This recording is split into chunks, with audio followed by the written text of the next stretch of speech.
แมวเหมียวใกล้ค่ำแล้วใกล้ค่ำแล้วเตรียมเข้าที่นอนกันแพนด้าโนวดมณีทรัพย์จามจุลีอยู่นี่ด้วยนะจามจุลีมณีทรัพย์กี่ใครแพนด้าโนวดหนุ่มรอดำขาวออกมาแล้วเนาะปล่อยมาอยู่ข้างนอกกันอยู่ในนู้นไม่ได้อยู่นู้นกวน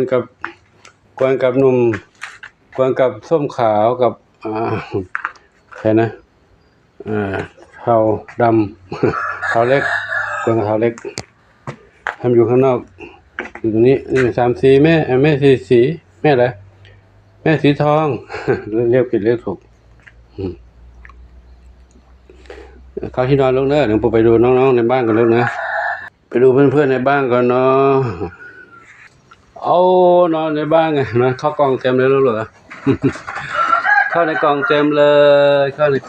ปูเตรียมที่นอนกันหนาวให้น้องเหมียวแย่งกันแล้วแย่งที่กล่องกันแล้วแย่งกล่องนอนกันแล้วแย่งกล่องนอนกันแล้วชื่อหน่อยแต่เดี๋ยวไม่ได้ชื่อแล้วอยู่ครบทุกเหมียวอยู่ครบทุกเหมียวมาเยี่ยมน้องแม่สีลูกสีลูกพักผ่อนแล้วนะพักผ่อนยังไม่ต้องเอาไปไหนลูกโอ้แข็งแรงนี้นะเล่นดึกๆเลยพักผ่อนในนี้บ้านอยู่ดูไม่กัดน้องเนาะพักผ่อนกันเนาะเดี๋ยวหมอไปตรวจอาการอีกครั้งเนาะเราวันจันทร์เราเลิกหัวหน้าวันจันทร์นะนอนพักผ่อนแล้วนะพักผ่อนอย่างนี้หมอให้ยามากินยาแล้วก็นอนแล้วนะนอนนะขี้อ้อนนะอยากจะให้เล่นด้วยอยากให้เกาไม่ออกมาแล้วไม่ออกแล้วนอนไปนอนด้วยนอนนั้นลูกเลยนอนในนั้นลูกนะนอนนั้นลูกนะไปแล้วพูดปิดประตูแล้วนะลูกนะไปมาพักผ่อนเลยนะตอนนี้น้องบุญชัยที่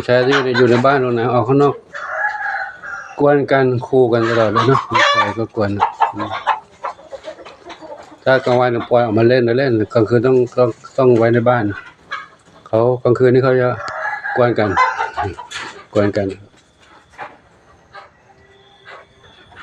แม่ก็เล่นในกล่องนี้นะไปกินเหมียวแล้วนะเล่นอยู่ในกล่องนี้เนอะเล่นกันนะลูกเด้อนอนในนี้ลูกนะมาด้านนี้ดูด้านนี้เล่นอะไรเด็กเล่นกันเด็กเล่นกันมีความสุขดีจะมีความสุขดีเนาะในการมีความสุขดีสาวท้องน้องมีบุญเข้านอนแล้วนอนตรงใบไม้นู่นผมเห็นเขาแอบอยู่ในใต้ใบไม้นั้น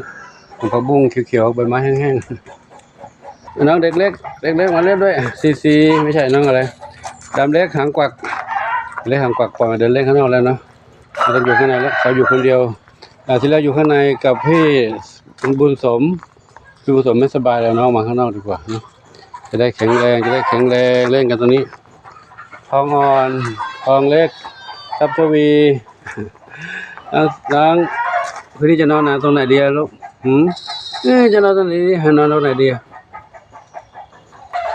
นอนตรงนี้ก็ได้ลูกนะนอนนี้ก็ได้ลูกตรงนี้เลยหรือจะนอนในบ้านไหมแล้วแต่เลือกอะไรลูกนะ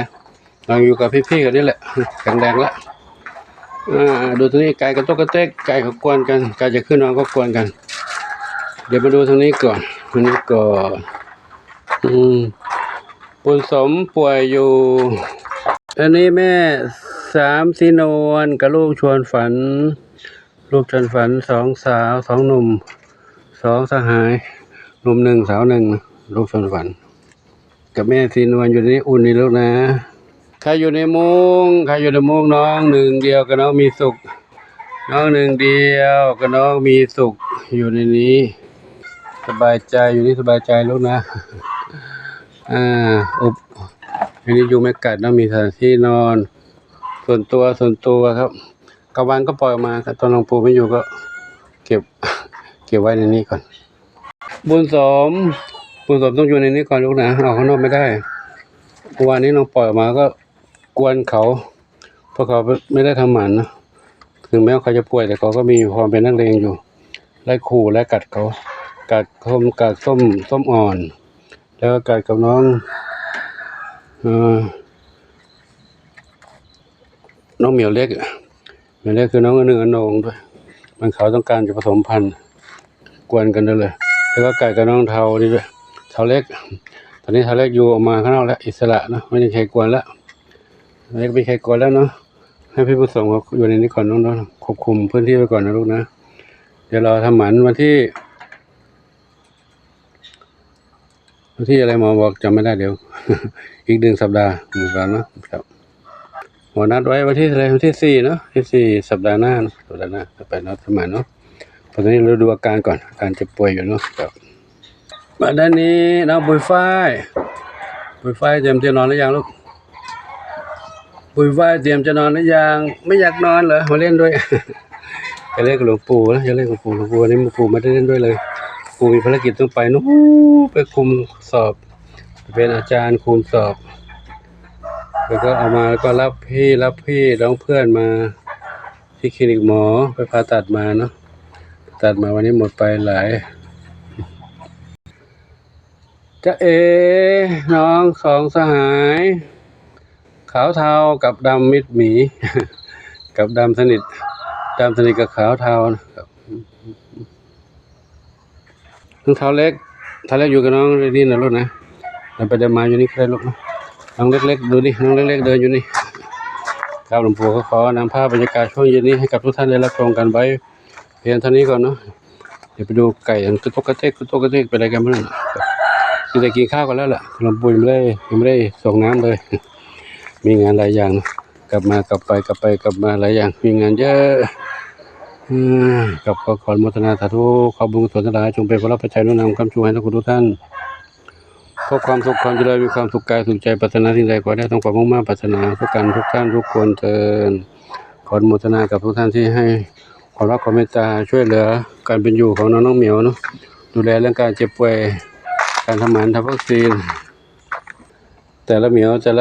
วก็ไปรักษาการทำหมันทำวัคซีนผ่าตัดก็มีค่าใช้จ่ายเท่านั้นเนาะถ้ามี FC ไม่ช่วยไม่รู้จะเอาที่ไหนมาเนาะตอนนี้ก็ได้ช่วยผ่าตัดมาได้ก็ยังไม่ได้จบเท่านี้นะก็มีไปเรื่อยๆแหละเพราะเหมียวก็ต้องมีหลายเหมียวที่ต้องเจ็บป่วยก็ดูแลกันไปส่วนน้องที่ไปผ่าตัดวันนี้ก็ครั้งก่อนน้องมาไป 2,000 ครั้งนี้ 4,000 กว่ารวมแล้วก็